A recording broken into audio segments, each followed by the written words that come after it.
I'm here in Chicago mastering my new album called 10 Neurotics. I'm in Studio Chicago right now. I've really learned the point of compression, let's say. I mean, this is my 10th album I'm recording with my band, and I used to sit there when I'm mixing, because I record, I mix, I produce, but I would sit there and go, oh, the vocals, they need to cut through more, the flute's too soft, so you turn up the volume, and then you turn up the volume on everything, and you're like, I haven't fixed anything, I have just as much sound, it's not getting better. So I really learned that what you're trying to do is get the vocals to be consistent level, and then you can just place the whole thing up or down in the mix. And that partially is done probably with the vocalist being more consistent in their singing, but also just the plugin. I'm using Sony Vegas, and the plugin is Waves Ultramaximizer, and I'm just like, oh, is that what this piece of gear, you know, in the hardware world or now in the plugin world is supposed to do? And so on this album, once again, it's a cleaner album. It's not as like reverby and mushy, and so it's just getting that just right. And it's something I've discovered that, you know, you can't hit it too hard, or if you're crunching the vocals, which in some places works fine, or you're crunching the guitar. But generally, if you use it right, it just definitely does something that I never had learned over the years. And you're using it on individual tracks as opposed to like just compressing the shit out of everything. Well, there's like one or two songs where I did compress the shit out of the music section to get it to be more tight. But I guess the problem I find when I do the compression of everything in the computer is it gets kind of noisy and crunchy.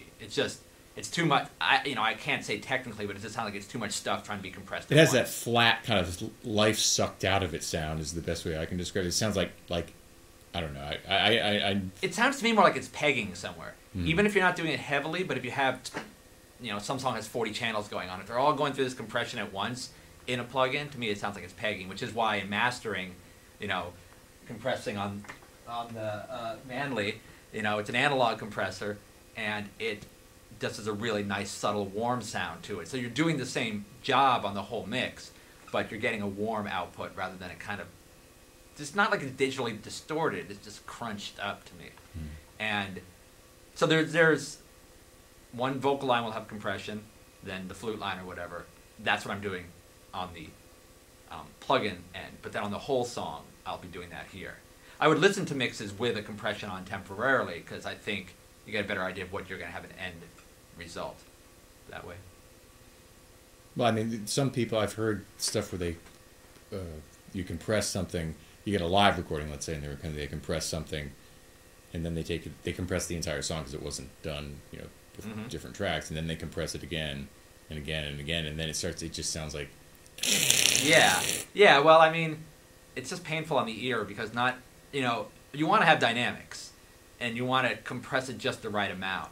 And I also run my own record label, and there's one band who will give me their album when I throw it on the computer. They look like little bricks to me.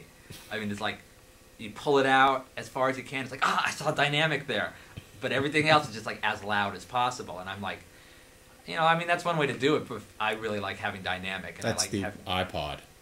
Well, you know, and that's a whole other discussion, is like, how are people listening to music now? Because if you're sitting in front of your, you know, big $3,000 stereo system in 1975, you know, you can really deal with your dynamics. But if you're playing it on your computer at your desk, you want to turn the volume down and hear everything, where, you know, your boss doesn't hear you. So it's like...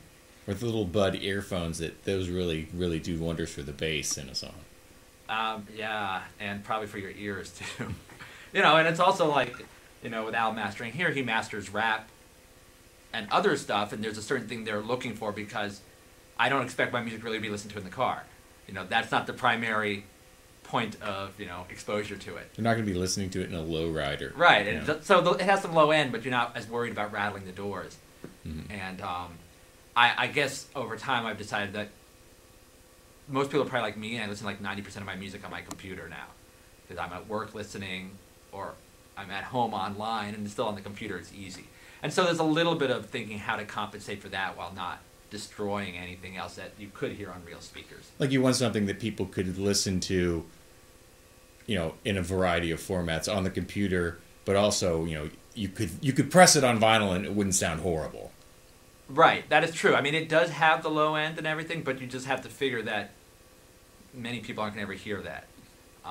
The problem with pressing on vinyl, as you know, is that you too much low end and you can't get as much music on it. You know? Right. So